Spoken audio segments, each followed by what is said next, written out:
Hi everyone, I'm Brian Linder, and you're watching Wikia's Expert Showcase on Doctor Who. We're here to talk about the popular British television series, which is celebrating its 50th anniversary. Today I'm joined by two experts, really. Our featured guest is publisher and author, Dr. Arnold T Blumberg. He's co-host of the pop culture show, the G to V podcast. He teaches courses on pop culture topics at the University of Baltimore and University of Maryland, Baltimore County. He's also a Doctor Who writer. He's written both fiction and nonfiction. He co-wrote Hal's Transcendental Toy Box, and he's contributed to numerous other books and magazines. Arnold, thanks for coming on, man. Oh, it's my pleasure. And we also have CzechOut, the admin of the Tardis data core, tardis.wikia.com. CzechOut, how's it going, man? You guys having fun for the 50th? We really are. A lot of good things that are happening right now. We've got some integration with the lifestyle part of Wikia. We're doing some food menus for what you might want to do this 50th celebration. So head on over to recipes.wikia.com and participate in that if you haven't already. And then coming very shortly, we're going to unveil a massive trivia round. We're going to be talking about 11 different questions about each of the 11 doctors, and then also some trivia about companions and enemies. So some great stuff that's coming down the pike for the 50th anniversary. That's cool, yeah. Everybody be sure to check that out. We've got 50 years of stuff to talk about here, so I guess we better get started. I always think it's interesting to hear people's, particularly Americans, sort of fandom origin stories around Doctor Who, like how they came to Doctor Who fandom. I know for me, my dad and I would watch the show when I was a kid around, I think, 11 o'clock on Saturday nights, and we would stay up and watch the show. And that was sort of my first fandom experience as well, because I started going to comic shops because of that, to buy the Doctor Who magazine. But anyway, I know everybody kind of has a story like that. CzechOut, what's your Doctor Who origin story? My brother was, well, still is, considerably older than me, which is a good thing. And he invited me along to watch, as you did, sort of PBS. But what we were looking for was British comedy. Didn't really have any interest, at least I didn't, in science fiction. We were looking for Monty Python. And he was looking around and he found this thing, and it was this weird guy with a scarf and this kind of cute girl, and they were like a true comedy act. To me, Doctor Who is about comedy, really, principally, and not so much science fiction. And that's my little entree, is just looking for good British humor, really. Arnold, what about you? What's your story? Well, the same thing. I mean, it did start with Tom Baker, and in some sense, as you could see, I got the curly hair. When I was still a kid, my mother would occasionally turn by PBS and say, "Hey, look, the guy with the scarf has hair like yours. Why don't you watch this?" And I distinctly know that I saw at least one Tom Baker story, believing that I was watching a standalone British science fiction movie because I didn't have any context at that point. And around Maryland, they showed it Saturday nights, 11:30, and they showed the movie cuts. So you would sit and watch an hour and a half, 2.5, whatever. Many years later, around the mid-'80s, I found it again when they were showing Colin Baker episodes, 6 Doctor stories. And then I discovered that the very next day on Sundays, Washington, D.C.'s PBS channel was running John Pertwee, 3rd Doctor stories. So I started watching 2 eras of the show simultaneously. And like you just mentioned, Brian, the first thing I did, hit the local comic shop, found magazines when you could, because back then it was pretty spotty, Target novels, and basically just all of a sudden overnight became a fan and realized I discovered this entire universe of stuff to explore, and never stopped since. Speaking of magazines and kind of stuff, Arnold, I want to just stay on you for a second and talk about one of your areas of expertise, having written the Transcendental Toy Box. Tell us a little bit, if you could, about the history of Doctor Who merchandise, kind of when that began. A lot of the merchandising of the show goes all the way back to the very birth of the show in the 60s, and it was shortly after the show debuted in November '63.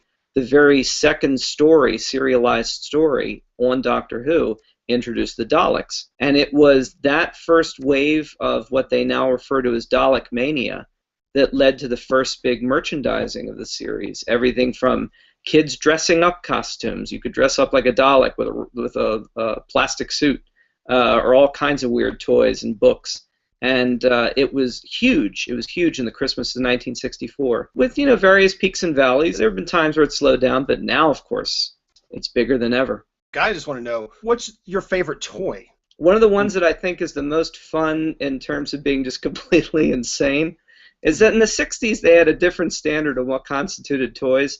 There's a famous Dalek toy from the 60s called the Cut-O-Mastic set. And kids would buy this vacuum-formed plastic Dalek stuff. And it came with a wire cutting tool, which was essentially a metal wire that would heat up. You were handing your kids this lethal device. Right. This is insane. But it's just so amazing to look back and think, this was on the shelves in the UK in the 60s. So, make your own Dalek and torture your siblings and your puppy, and it's just nuts. Also, I want to talk about something else that you're kind of up onto, Arnold. Doctor Who novelizations. CzechOut, can you kind of like set up the whole idea of Doctor Who novelizations and when that started? Novelizations came about largely because they wanted to give kids some way to read along with Doctor Who. And so with every single serial, they started to produce these novelizations of the serial. And the way that they contribute, I suppose, to fandom mostly, or at least the way I look at it, and Arnold, you may have a different impression, really, is they are the missing link if you have a missing episode. They're the only way that we know really that much about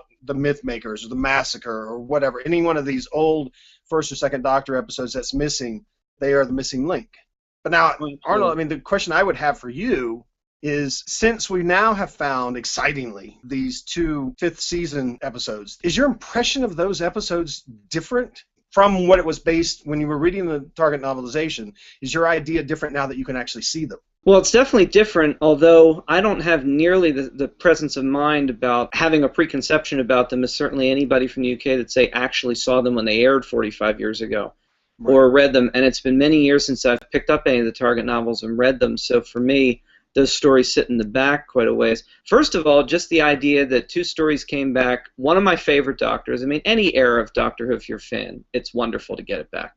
But yeah. Patrick Troughton's second Doctor, he's one of the greats. I certainly love the idea of seeing more of his adventures.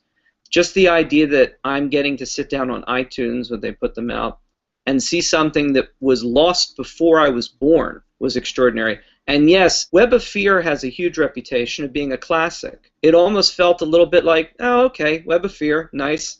But then you turn and watch The Enemy of the World, which never necessarily had that same reputation. And I think Enemy of the World has benefited enormously from being found, because all I see now are people saying, oh, it's great having Web of Fear, but Enemy of the World is amazing. Speaking of all the excitement around this whole thing, I want to turn towards the 50th anniversary a little bit, but I also want to be respectful of the spoiler policy. CzechOut, I think it might be interesting at this point for you.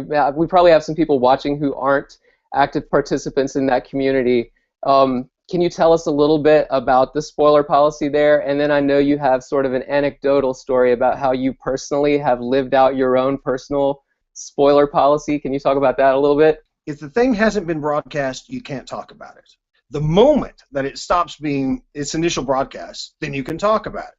That's the red line in the sand. So even if you have a BBC announcement like, say, who the next Doctor is, that story hasn't aired yet, so therefore it doesn't appear on the site. Now this is where I suppose my personal story comes in. I have no idea who the 12th Doctor is. Most of our editors who really are there for a while are on board with the idea because it makes a lot of sense, because it means that more people can participate. Whatever your level of spoiler is, there's nobody who could disagree that as soon as the story has aired, that's when it's no longer a spoiler. I want to talk about, without getting into spoiler territory, we know we have a lot of changes coming up for the program. CzechOut, what are your sort of hopes beyond, with the 50th and beyond? Like, what are you expecting to see? What do you want to see? What I care about is merely that it's rated highly, because that means the show goes on, and that's the only thing I really care about. So all I really want is good ratings. Arnold, what about you? What do you hope for the future? All I really want to see is good, solid storytelling, adventures in time and space with a guy that's showing people the universe, and let's see it change again soon and find a new direction. When that direction's over, there'll be yet another one. This new Doctor will probably bring new vitality to it, and I'll be very happy to see where it goes from there. So, future looks pretty bright, I think, for Doctor Who. Ironically enough, we're running out of time. Thanks again for being with us, you guys. And thanks everybody for watching. You can find more episodes of our expert showcase at wikia.com/showcase. And we'll see you next time.